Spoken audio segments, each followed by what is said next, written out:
मुंबईमध्ये पावसामुळे अनेक ठिकाणी पाणी साचल्याची परिस्थिती होती आणि याची पाहणी महापौरांकडून केली जात होती आणि याच दरम्यान महापौरांसमोरच एक जण मॅनहोलमध्ये पडलाय। गांधी मार्केट परिसरातील ही घटना कॅमेरामध्ये कैद झालेली आहे। महापौर पाहणी करत असतानाच ही घटना घडलेली आहे। महापौर रस्त्यावर उतरलेल्या होत्या, सगळ्या ठिकाणाची पाहणी केली जात होती आणि ही पाहणी सुरू होत असताना एक माणूस त्यांच्या समोरच मॅनहोलमध्ये पडलेला आहे आणि ही घटना तिथल्या कॅमेऱ्यांमध्ये कैद झालेली आहे। महापौर या ठिकाणी होत्या, तिथल्या नागरिकांसोबत संवाद साधला जात होता, परिस्थितीची पाहणी केली जात होती आणि त्यांच्याच शेजारी एक माणूस त्या मॅनहोलमध्ये पडलेला आहे।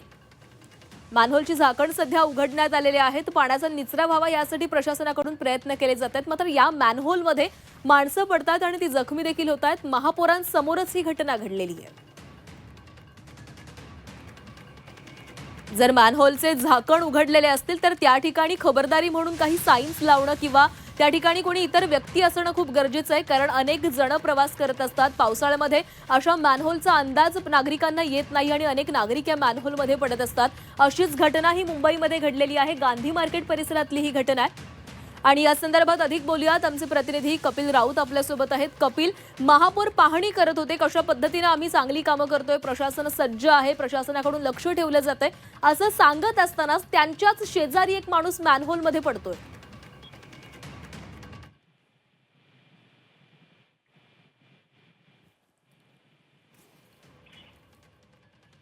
आमचे प्रतिनिधी कपिल आपल्यासोबत जोडले गेलेले आहेत। कपिल, महापौरांकडून आज सकाळी मुंबईतल्या अनेक भागांची पाहणी केली जात होती। प्रशासन सज्ज आहे, प्रशासन योग्य पद्धतीने काम करते, पाण्याचा निचरा होतोय असं सगळं महापौरांकडून दावे केले जात होते। त्याच दरम्यान महापौरांच्याच बाजूला एक व्यक्ती मॅनहोलमध्ये पडते, हे किती गंभीर आहे? नक्कीच खूप गंभीर आहे, कारण की आपण पाहिलं होतं का ही घटना जरी आपण घटना म्हणून पकडली तरी याच्या मागचं गांभीर्य खूप मोठं आहे। कारण आपण पाहिलं होतं का मॅनहोल मध्ये पडून एका डॉक्टरचा मृत्यू झाला होता। त्यामुळे मॅनहोल हा हे जे प्रकार आहे हे पहिले पावसाआधी सगळं बुजणं गरजेचं होतं, ते बंद होणं गरजेचं होतं, परंतु ते होताना दिसत नाहीये। असाच एक गोंधळलेला कारभार पालिकेच्या समोर आलेला आहे आणि महापौर स्वतः त्याची पाहणी करत असतानाच त्यांच्या कर्मचाऱ्याचा मॅनहोलमध्ये पडलेला आहे, त्यामुळे त्यांनाही त्याचं दर्शन घडलेलं आहे। कपिल, मी काही वेळेसाठी तुम्हाला थांबवते। आपल्यासोबत उपमहापौर संजय घाडी जोडले गेलेले आहेत। ते संजयजी, आपण पाहतोय गांधी मार्केटमध्ये आज पाणी भरलेलं होतं, महापौर स्वतः रस्त्यावर उतरून सगळी पाहणी करत होते। कशा प्रकारे प्रशासनाकडून सगळी काळजी घेतली जाते, सगळं काही नियंत्रणामध्ये असं सांगितलं जातंय, मात्र दुसऱ्या बाजूला त्यांच्याच बाजूला एक व्यक्ती मॅनहोलमध्ये पडतोय। जर या व्यक्तीला काही गंभीर दुखापत झाली असती तर याला जबाबदार कोण आहे? नाही, 100% आपल्या बरोबर आहे, कारण का आम्ही पावसाळ्याच्या पूर्वीचे सर्व नाले सफाईची वगैरे पूर्ण तयारी केली, परंतु हा पहिला पाऊस असल्या कारणाने काही ठिकाणी पाणी साचतंय आणि ते त्याचा उपसा करण्यासाठी मुंबई महानगरपालिकेची यंत्रणा देखील सज्ज आहे। स्वतः महापौर मॅडम आपल्या विभागामध्ये फिरतात, मी आपल्या विभागामध्ये फिरतोय आणि परंतु आपण जे मेनहोल्सच्या बाबतीमध्ये जो बोललात तो अतिशय गंभीर विषय आहे आणि हा मी आयुक्त मॅडमच्या निदर्शनास देखील आणलेला आहे। कारण जी वॉर्ड स्तरावरची आमची जी कॉन्ट्रॅक्ट होती मेनहोल्सला संरक्षित झाड्या लावायची, त्या संरक्षित झाड्या काही ठिकाणी लावल्या आहेत, काही ठिकाणी लावल्या गेलेल्या नाही। त्यामुळे मी आपल्या माध्यमातून देखील आयुक्तांना आणि प्रशासनाला विनंती करतो की त्याची ज्या ठिकाणी आपण ह्या संरक्षित झाड्या लावल्या नसतील मेनहोल्सला, तर तिथे ह्या संरक्षित झाड्या लावाव्यात। त्याच्यासाठी जी काही निविदा काढायची असेल किंवा जे काही प्रक्रिया करायची असेल ती तातडीने आपण करून आपण ह्या संरक्षित झाड्या लावल्या पाहिजेत, जेणेकरून कुठेही अशा प्रकारचा अपघात घडणार नाही। संजयजी, आता तर सांगितले जातीलच, आदेश दिले जातील की यावर जाळ्या लावाव्यात, मात्र याची सगळ्याची पाहणी पावसाआधी होणं गरजेचं होतं। बरं, आता ते झालं नाहीये, मग आता कारवाई काय केली जाईल? नक्कीच आता महानगरपालिकेच्या प्रशासनाकडून जे असं याच्यामध्ये दोषी असतील, ज्यांनी या संरक्षित झाड्या लावल्या नसतील, त्याचा आढावा घेऊन त्यांच्यावरती नक्की कारवाई केली जाईल।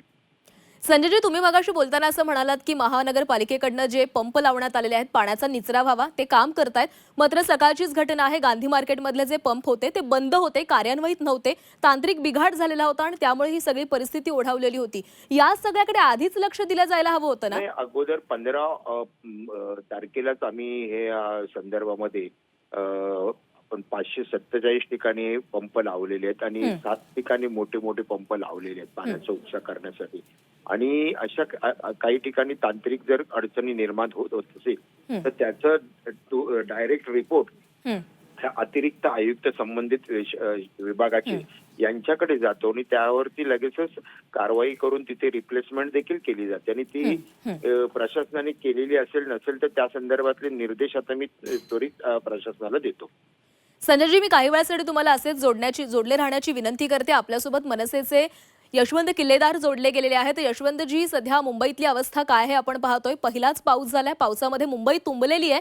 सध्याची ताजी घटना म्हणजे महापौर पाहणी करत होत्या आणि त्याच दरम्यान महापौरांच्या बाजूला एका मॅनहोलमध्ये एक नागरिक पडतो, सामान्य नागरिक पडतो. म्हणजे अजून मुंबईकरांना काय सहन करावं लागणार आहे? नागरिक नाही, तो महानगरपालिकेचाच कर्मचारी होता. म्हणजे ज्याला माहिती आहे की तिथे काम चालू आहे, कारण तो कर्मचारी होता, अज्ञात व्यक्ती नव्हता. माहिती असून सुद्धा जर ती व्यक्ती प्रिकॉशन घेतली नव्हते, तिथे बॅरिकेटिंग्स लावले नव्हते आणि मेयर मॅडमच्या समोर पडतो ती व्यक्ती पडलेली आहे. झाला माहिती असणारा इन्सिडेंट. कुर्ला काजूपाड्याला एक मॅनहोल सकाळी उघडं होतं, तसंच अंधेरी सबवेलाही उघडं होतं. त्याचे फोटो सुद्धा बऱ्याचशा चॅनेलने आता ते दाखवलेले आहेत. तर हीच गोष्ट गेले 2 महिने आम्ही सभागृहामध्ये वारंवार सांगतोय की कामं नीट होत नाहीये, कॉन्ट्रॅक्टर नीट कामं करत नाही, प्रशासन धिम्म आहे, प्रशासन कुठेही सुस्तावलेलं आहे, लक्ष देत नाही. परंतु या गोष्टीकडे गांभीर्याने लक्ष दिलं जात नाही आणि त्याची परिणिती हा पाऊस आज फक्त थोडा पडलाय, मोठा पाऊस नाही पडलाय. मोठा पाऊस अजून पडलाच नाही. एवढा थोडा पाऊस पडल्यानंतर जर ही परिस्थिती होत असेल तर मोठा पाऊस पडल्यावर काय होईल? आणि हेच आम्ही गेले 2-2.5 महिने सभागृहात वारंवार सांगत होतो की नाले सफाई होत नाही. आम्ही फोटो दाखवले, अनेक मायनर नाले, छोटे मोठे नाले, मिठी नदीत तर आम्ही बोटीनी प्रवास करून दाखवलं, सगळं दाखवलं. परंतु कुठेही प्रशासन हालायला तयार नाही आणि त्याची ही परिणिती आहे. आज हे सगळे असे इन्सिडेंट घडत आहेत. यशवंतजी, आता सध्या ना आपल्यासोबत मुंबईचे उपमहापौर संजय घाडी देखील आहेत. त्यांनाच खरं तर तुम्ही हे सांगा, कारण संजयजी, यशवंत किल्लेदारांचं असं म्हणणं आहे की आम्ही सभागृहामध्ये हे मुद्दे मांडतोय, आम्ही अनेकदा सांगितलं की कंत्राटदार योग्य पद्धतीनं काम करत नाहीये, मात्र याकडे लक्ष दिलं जात नाहीये. हो, नक्की. यशवंत किल्लेदार आणि त्यांच्यासकट सर्वच पक्षाचे गटनेते, नगरसेवक यांनी अर्थसंकल्पीय अधिवेशन जे आमचं होतं मुंबई महानगरपालिकेचं त्याच्यातही मुद्दे मांडले. त्याच्यानंतर झालेल्या मुंबई महानगरपालिकेच्या ज्या काही बैठका झाल्या त्याच्यामध्ये देखील ह्या विषयावरती अगदी खूप तास चर्चा झाली आणि चांगले मार्गदर्शन सर्व गटनेत्यांनी, नगरसेवकांनी केले. आम्ही म्हणजे सत्ताधारी पक्षाचे आमचे सभागृह नेते गणेश कणकर असतील, आणखी प्रभाकर शिंदे असतील, आमचे शिंदे साहेबांच्या नेतृत्वाखाली आमच्या शिवसेनेचे नगरसेवक, या सगळ्यांनी चांगल्या सूचना प्रशासनाला केल्या आणि प्रशासनाने देखील त्याची अंमलबजावणी करून प्रयत्न केले. महापौराने, मी स्वतः आहे, स्थायी समिती, सभागृह नेते, आयुक्त मॅडम यांनी देखील त्या स्तरावरती ह्या नालेसफाईची पाहणी केली गेली आणि सर्वतोपरी उपाय करण्याचे प्रयत्न केले. पण हा पहिला पाऊस आहे. पहिल्या पावसामध्ये थोडासा पाण्याचा निचरा होण्यासाठी थोडा वेळ लागतो.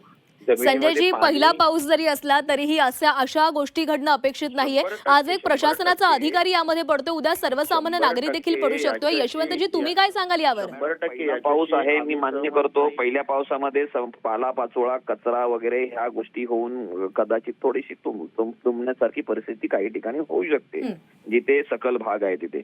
परंतु चेंबर उघडी राहणं हा किती मोठी गोष्ट आहे. काही वर्षापूर्वी एल्फिस्टनला डॉक्टर अमरापूरकर अशा चेंबर मध्ये जाऊन दगावले आहेत. ही महानगरपालिका विसरली का? पहिल्या पावसाचा आणि चेंबरचा काय संबंध येतो मला सांगा ना तुम्ही. म्हणजे 100% चेंबर उघडं राहून त्याच्यामध्ये कर्मचारी पडलं ही बाब अत्यंत दुःखदायक आहे आणि ती त्याला जबाबदार असणाऱ्या अधिकाऱ्यांवरती कारवाई ही केली गेलीच पाहिजे. त्याच्याशी देखील मी सहमत नाहीये की चेंबर उघडे आहेत आणि तिथे माणसं पडायला पाहिजेत, याच्यासाठी कोणी सहमत असणार नाही. त्याच्यावरती मी आयुक्तांना देखील विनंती करणार आहे की आपण तातडीने मुंबई शहरामध्ये अशा प्रकारची सगळी पाहणी करून वॉर्ड स्तरावरच्या अधिकाऱ्यांना पाठवून जिथे आपल्याला या चेंबर्स उघडे असतील तिथे आपल्याला त्वरित कारवाई करून ते बंदिस्त करायला पाहिजे. यशवंतजी आश्वासन देत आहेत संजयजी की येत्या काळामध्ये, येत्या पावसामध्ये असं काही होणार नाहीये. इन्सिडेंट झाल्यानंतर आपण उपाययोजना करायला घेतो. मला वाटतं की इन्सिडेंट होऊच नाही यासाठी आपण उपाययोजना करायला पाहिजेत. अशी माझी वैयक्तिक माझं मत आहे. खरं यशवंतजी आणि संजयजी, खरं तर हा वादाचा मुद्दा नाहीये. मुद्दा इतकाच आहे की मुंबईकरांना आणखी त्रास होता कामा नये. जे काही अडचणी आहेत त्या अडचणींवर मात करता यावी. जे काही प्रॉब्लेम्स आहेत ते लवकर सोडवले जावे, इतकीच काही ती अपेक्षा सामान्य मुंबईकराची सगळ्या प्रशासनाकडनं आहे. त्यामुळे अपेक्षा करूयात की येत्या काळामध्ये उद्या जर हा पाऊस झाला तर उद्याच्या पावसामध्ये अशी परिस्थिती मुंबईकरांना पाहता येणार नाही, अनुभवता येणार नाही. धन्यवाद यशवंतजी आणि संजयजी, तुम्ही झी24 तास सोबत संवाद साधला. तर महापौर पाहणी करत असताना ही संपूर्ण घटना घडलेली आहे. गांधी मार्केट परिसरातली ही घटना आहे. गांधी मार्केटमध्ये महापौर पाहणी करत होते आणि त्याच दरम्यान बाजूला एक मॅनहोलचं झाकण उघडं होतं आणि त्या मॅनहोलमध्ये, त्या खड्ड्यामध्ये एक प्रशासनाचा म्हणजे महानगरपालिकेचा अधिकारीच पडलेला आहे. जर अधिकाऱ्यांनाच तिथे असलेले मॅनहोल समजत नसतील तर सर्वसामान्यांना काय कळणार आणि यामध्ये जर उद्या जाऊन वेगळी काही दुर्घटना घडली तर त्याला जबाबदार कोण, हा देखील आता सवाल उपस्थित होतोय. ही दोन दृश्य पाहतोय. स्टेशन बाहेर एक ज्येष्ठ नागरिक ह्या पाण्यामध्ये पडलेला आहे. रस्त्यामध्ये अनेक खड्डे आहेत. या पाण्यामुळे खड्ड्यांचा अंदाजही नागरिकांना येत नाही. चालता चालता या नागरिकाचा तोल जाऊन हे ज्येष्ठ नागरिक पाण्यामध्ये पडलेले आहेत. दुसऱ्या बाजूला महापौरांसमोरच एक कर्मचारी मॅनहोलमध्ये पडलेला आहे.